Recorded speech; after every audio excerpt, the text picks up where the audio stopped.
Medical ছাত্রী ধর্ষণে রবিবার দিনভর দফায় দফায় উত্তপ্ত দুর্গাপুর। বেসরকারি হাসপাতালের জরুরি বিভাগের গেট ভাঙার চেষ্টা কংগ্রেস বিজেপির। হাসপাতালে ঢুকতে না পেরে অবরোধ জাতীয় সড়ক, বিক্ষোভ দুর্গাপুর থানাতেও। রবিবার দুর্গাপুরে বেসরকারি মেডিকেল কলেজ হাসপাতালে যান বিজেপি নেত্রী লকেট চট্টোপাধ্যায়। গিয়েছিলেন পুরুলিয়ার বিজেপি সাংসদ জ্যোতির্ময় সিং মাহাতো এবং দুর্গাপুর পশ্চিমের বিধায়ক লক্ষণ ঘড়ুই। কিন্তু জরুরি বিভাগ দিয়ে হাসপাতালের অভ্যন্তরে ঢোকার চেষ্টা করেন, কিন্তু জরুরি বিভাগের কোলাপসেবল গেট বন্ধ থাকায় ভিতরে ঢুকতে পারেননি। উল্টে উপস্থিত পুলিশ কর্মীদের সঙ্গে বচসায় জড়ান লকেট চট্টোপাধ্যায়রা। এরপরই ক্ষোভে ফেটে পড়েন প্রাক্তন বিজেপি সাংসদ। অভিযোগ করেন রাজ্যে তালিবানি শাসন চলছে। এটা এমার্জেন্সি 24 ঘন্টার জন্য খোলা থাকে। আজকে যদি কোনো পেশেন্ট এসে ভেতরে ঢুকতে যায়, যখন কেউ দেখাতে চাই, কি করে ঢুকবো? পুলিশ বলছে আমরা কিছু জানি না, অথচ পুলিশ বাইরে ভেতরে বসে আছে, সাধারণ মানুষ বাইরে, পুলিশ ভেতরে, সাধারণ মানুষ বাইরে। বুঝতে পারছেন কি অবস্থা? চলছে, কাউকে কোনো জায়গায় ঢুকতে দেওয়া হবে না, কেউ কোনো জায়গায় যেতে পারবেন না, তালিবানি শাসন চলছে। হাসপাতালের অভ্যন্তরে ঢুকতে না পারলেও শেষ দেখে ছাড়বো বলে হুঁশিয়ারি ছুড়ে দেন দুর্গাপুর পশ্চিমের বিজেপি বিধায়ক লক্ষণ ঘড়ুই। ভয়ের মধ্যে আছেন, মন্ত্রী দিয়েছে, নেতারা বলে ঢুকতে দেবেন না। কেন, কি কারণে, কিসের ভয়? এই যদি ঢুকতে না দেওয়া হয় কি করবেন আপনারা? এখন আমরা আছি, চিন্তা করুন না, আমরা সেল থেকে ছাড়বো। পরবর্তীতে দুর্গাপুর সহ রাজ্য জুড়ে নারী নির্যাতনের প্রতিবাদে দুর্গাপুরের 19 নম্বর জাতীয় সড়ক অবরোধ করে বিজেপি।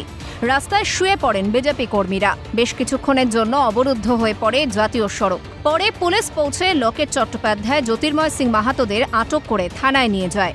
সন্ধ্যের দিকে পরিস্থিতি আরও ঘোরালো হয়ে ওঠে। নেতা সাংসদদের আটকের প্রতিবাদে দুর্গাপুর থানার সামনে ক্ষোভে ফেটে পড়েন বিজেপি কর্মী সমর্থকেরা। পরে থানা থেকে বেরিয়ে এসে বিজেপির সাংসদ জ্যোতির্ময় সিং মাহাতো দাবি করেন গ্রেফতারের পরে পুলিশ থানার বাইরে মাটিতে বসতে দিয়েছিল এবং কন্টিনিউ এরকম কোনো না কোনো বোনের উপরে অত্যাচার হচ্ছে, মায়ের উপরে অত্যাচার। তার বিরুদ্ধে মুখ্যমন্ত্রীর পদত্যাগের জন্য আমরা হাই রোডে বসেছিলাম, জাম করেছিলাম, বিরোধ প্রদর্শন করছিলাম। ওখান থেকে আমাদেরকে অ্যারেস্ট করেছে, কিন্তু অ্যারেস্ট করার পরে কি হয়েছে, মেঝেতে বাইরে বসতে দিয়েছে। এর আগে রবিবার বেলার দিকে দুর্গাপুর কাণ্ডের প্রতিবাদে বেসরকারি হাসপাতালের জরুরি বিভাগের বাইরে ক্ষোভে ফেটে পড়ে কংগ্রেস। ভাঙার চেষ্টা হয় জরুরি বিভাগের কোলাপসেবল গেট এবং তালা। আমাদের দাবি, আমরা সিকিউরিটি কেন এখন এতগুলো রয়েছে? সেদিন যখন মেয়েটা বেরোলো তখন কেন এরা ছিল না? তখন যদি সেদিন সিকিউরিটিরা থাকতো তাহলে আজকে এই ঘটনা ঘটতো না। এদিকে দুর্গাপুর কাণ্ডের প্রতিবাদে বিরোধীদের বিক্ষোভ ইস্যুতে আক্রমণ শানিয়েছে রাজ্যের শাসক দল। ব্রিজভূষণের প্রসঙ্গ টেনে তৃণমূল নেতা কুণাল ঘোষের মন্তব্য, বিরোধীদের প্রতিবাদ খুব সিলেক্টিভ। লকেটকে বলুন কোথায় ছিল লকেটের বিবেক? ব্রিজভূষণ যখন লোকসভায় ছিল, সোনার মেয়ে কুস্তিগিরদের দিনের পর দিন শ্লীলতাহানি, লকেটের বিবেক কোথায় ছিল?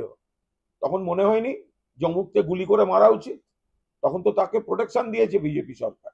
দেখুন, বিরোধীদের না প্রতিবাদটা খুব সিলেক্টিভ প্রতিবাদ। সব মিলিয়ে দুর্গাপুরে মেডিকেল পড়ুয়া ছাত্রীকে গণধর্ষণ কাণ্ডে ক্রমশ চড়ছে রাজনৈতিক তরজার পারদ। তৃণাঞ্জন চট্টোপাধ্যায় এবং রাজেশ সেনগুপ্তর রিপোর্ট, ক্যালকাটা নিউজ।